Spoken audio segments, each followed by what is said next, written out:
பார்த்து வருகிறோம். திமுக எம்எல்ஏ மார்க்கண்டேயனுக்கு நிபந்தனை ஜாமீன் அளிக்கப்பட்டிருக்கிறது. அண்மை செய்தியாக பார்த்து வருகிறோம். கூடுதல் விவரங்களை செய்தியாளர் மதனிடம் கேட்கலாம். மதன், இதில் என்ன கூறப்பட்டிருக்கிறது? தமிழக முதல்வர் ஜோசப் விஜய்க்கு மிரட்டல் விடுத்ததாக பதிவு செய்யப்பட்ட வழக்கில் விளாத்திக்குளம் திமுக எம்எல்ஏ மார்க்கண்டேயனை தூத்துக்குடி மாவட்ட குற்றப்பிரிவு போலீசார் கடந்த ஜூலை 20ஆம் தேதி கைது செய்தார்கள். தன்னை சிறையடைத்து தூத்துக்குடி நீதிமன்றம் பிறப்பித்த உத்தரவை எதிர்த்து மார்க்கண்டேயன் தாக்கல் செய்த மனு மீதான தீர்ப்பை ஏற்கனவே சென்னை உயர்நீதிமன்றம் தள்ளி வைத்துள்ளது. இந்த நிலையில்தான் ஜாமீன் கோரி தாக்கல் செய்த வழக்கு ஏற்கனவே இதுக்கு முன்னர் கூட தூத்துக்குடி முதன்மை அமர்வும் தள்ளுபடி செய்துவிட்டது. இதன் பிறகுதான் தற்போது ஜாமீன் கோரி உயர்நீதிமன்றம் மனு தாக்கல் செய்தார். இந்த மனு நீதிபதி ஜி.கே. இளந்திரன் முன்பு விசாரணை நடைபெற்று வந்தது.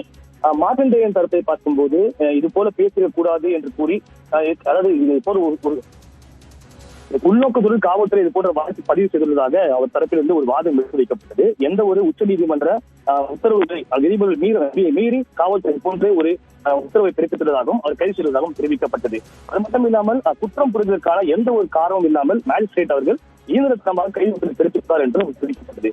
காவல்துறை தரப்பில் அந்த சட்டமன்ற உறுப்பினர் மார்க்கண்டேயன் இது போன்று பேசிக்க கூடாது, அவருடைய பேச்சு சமூக வலைத்தளத்தில் வைரலாக ஆனது, கைது செய்வதற்கு அனைத்து காரணங்களில் திருப்தியடைந்த பிறகு காவல்துறை கைது செய்ததாக தெரிவித்தார்.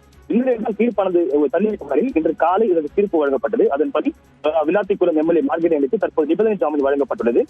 இனிமேல் இது போன்று பேசப் போவதில்லை என்று உத்தரவு அளிக்க வேண்டும் என்ற ஒரு நிபந்தனை, அதே போல தினமும் தூத்துக்குடி போலீசார் முன்பு ஆஜராக வேண்டும் என்றும் நிபந்தனை. அது மட்டும் இல்லாமல் சட்டமன்ற கூட்டத்தொடர் நடைபெறும் நாட்களில் காவல் நிலையத்தில் ஆஜராக தற்போது விலக்களித்தும் நீதிபதி இந்த ஒரு உத்தரவை தற்போது பிறப்பித்துள்ளார்.